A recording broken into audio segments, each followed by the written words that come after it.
దేవుడు ఏమై ఉన్నాడు? ప్రేమై ఉన్నాడు. ఇప్పుడు ఆ ప్రేమ అనే ఫలాన్ని మనం ఫలించాలనుకుంటున్నాడు. ఆ ఫలించే వాళ్ళలో ఇవన్నీ ఉంటాయి. Glory to Jesus, glory to Jesus. ఎన్ని వరాలు ఉన్నాయి చూడటానికి రాడు. ఎన్ని వరాలు ఉన్నాయి చూడటానికి రాడు. ఎన్ని ఫలాలు ఉన్నాయి చూడటానికి వస్తాడు. వరాన్ని బట్టి నీకు ప్రతిఫలం ఇస్తాడు, కానీ ఫలాన్ని బట్టి ఆ ఇంట్లోకి తీసుకెళ్తాడు. వరం ఆయన పవర్, ఆయన యొక్క ఫలం ఆయన వ్యక్తిత్వం, ఆయనే అయి ఉన్నాడు. మరి ప్రేమ కలిగి ఉండటం అంటే ఈజీనా? ప్రేమ నెత్తి మీద చేయి పెట్టి ప్రార్థన చేస్తే వచ్చేస్తుందా? నువ్వు కావాలనుకోగానే వచ్చేస్తుందా? ప్రేమ ఊరికే రాదు. ప్రేమ కొన్ని సాక్రిఫైస్లు ఉన్నాయి. దేవుడు ఆ ప్రేమ కలిగిన వాడికి దేవుడు లోకమును ఎంతో ప్రేమించను అనడానికి ఆయన చేసిన పని ఏంటి? పరలోక సింహాసనాన్ని వదిలేశాడు. దేవదూతల స్తోత్రాలని వదిలేశాడు. పరిశుద్ధుల యొక్క ఘనత గౌరవాలను ఆయన వదిలేశాడు. మానవునిగా భూలోకంలో పుట్టాడు. రిక్తునిగా ఏమీ లేనివాడుగా తగ్గించుకున్నాడు.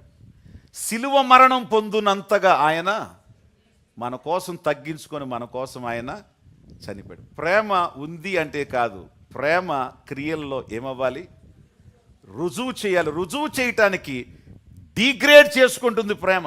తనను తాను తగ్గించుకొని ఎదుటివాని కోసం ఏం చెయ్యాలో దాన్ని చేయటం కోసం ఉన్నదాన్నైనా పోగొట్టుకొని ఎదుటివానికి మేలు చేయటానికి ఆ ప్రేమ ఏమవుతుంది?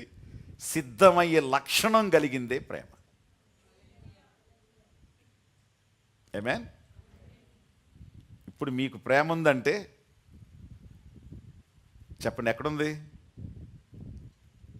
సౌండ్ రాట్లా అంటున్నారు. ఏం తగ్గించుకున్నారు మీరు? దేవుని కోసం ఏం వదిలేశారు మీరు? దేవుని కోసం ఏం సాక్రిఫైస్ చేశారు మీరు? దేవుని కోసం ఏ డిగ్నిటీస్ని, దేవుని కోసం ఏ విలువల్ని, ఏ హోదాల్ని, ఏ మనుషుల్ని, ఏ ప్లెజర్స్ని నీ యేసుక్రీస్తు ప్రేమ కోసం వదిలేసినట్టు, నీకివ్వడానికి వదిలేసినట్టు ఏం వదిలేశారు మీరు చెప్పండి నాకు. ప్రేమ ఈజీగా రాదు.